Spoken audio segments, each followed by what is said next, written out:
एकजना साथीले मलाई चाहिँ भिसिस्टीको भिडियो चाहियो भन्नुहुन्थ्यो। ल हेर्नुहोस्, मैले चाहिँ यहाँ पहिला पेपरलाई चाहिँ रेडी गरिसकेको छु। 20 ग्राम कफी बिन्स डाले है। हालिसकेपछि अब यो बिन्सलाई यसरी टक्क पारेर मिलाउनु पर्छ। मैले चाहिँ आइस भिसिस्टी बनाउँदैछु।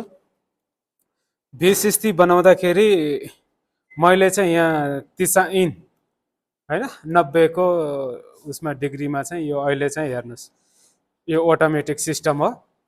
30 इनको डिग्रीमा चाहिँ यसको गर्मी हुन्छ। त्यहाँदेखि पछि चाहिँ मैले यहाँ 180 ग्राम आइस लिएको छु 12 ओजी कोपको लागि, र यो 10 ओजी कोपको लागि पनि हुन्छ है त। मैले यो 10 ओजी कोपको हो, तर चाहिँ मैले 12 ओजी कोप युज गर्छु। 180 ग्राम आइस र 20 ग्राम कफी बिन्स। भिसिस्टी बनाउँदाखेरि चाहिँ मेन प्रोसेस भनेको यसको पानी नै हुन्छ हैन। एकदमै स्लो तरिकाले टक्क 40-41 मा चाहिँ पानी रोक्ने, अनि चाहिँ 30 ग्रामको 30 सेकेन्डको डिफरेन्समा चाहिँ पानी हाल्नु पर्ने हुन्छ।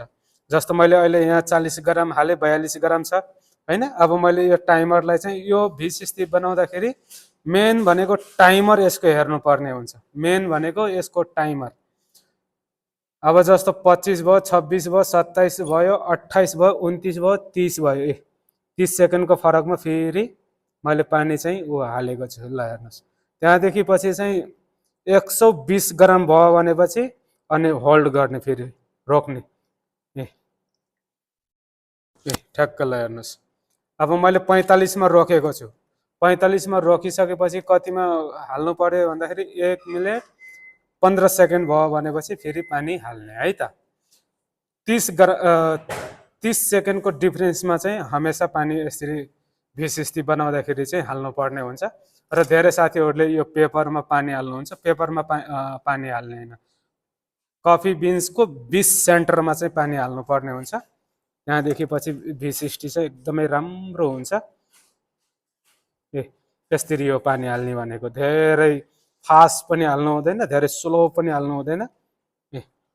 180 मैले भिसिस्टी बनाउँदाखेरि 180 ग्राम आइसले 180 ग्राम हट वाटर राखे, 20 ग्राम कफी बिन्स राखे। यो चाहिँ 10 ओजी को कोपको लागि र 12 ओजी कोपको लागि एउटै मिजानिया हुन्छ। तपाईहरुले चाहिँ यो तरिकाले चाहिँ भिसिस्टी बनाउनु भयो भने एकदमै राम्रो हुन्छ। एकजना साथीले मलाई चाहिँ रेकमेन्डेसन गरेको हुनाले उहाँको लागि नै मैले यो भिसिस्टीको भिडियो लिएर आइदिएको छु। लाग्छ मलाई यो भिडियोले तपाईलाई चाहिँ केही न केही कुराको चाहिँ सिक अवश्य मिल्नेछ। मेरो प्रोसेसले भिडियो बनाउनु होला र काम गर्नु होला, तपाईलाई चाहिँ राम्रो हुन्छ। ल हेर्नुहोस्, अब यो मेरो 12 ओजी को कोप हो, कहीँ 10 ओजी को कोप पनि चल्छ। धेरै जस्तो कफी सपमा आइसको लागि चाहिँ 12 ओजी कै कोप युज हुन्छ है त। यो 10 ओजी को लागि पनि हुन्छ र 12 ओजी को लागि पनि हुन्छ। अनि भिसिस्टी हाल्दाखेरि पनि हल्का यत्तिकै हिलाएर अनि चाहिँ टक्क पारेर हाल्ने, यसरी माथिबाट चाहिँ हो। यस्तो खालको फर्म पनि आउनु पर्ने हुन्छ भिसिस्टीमा। के भनेको एकदमै पर्फेक्ट भिसिस्टी।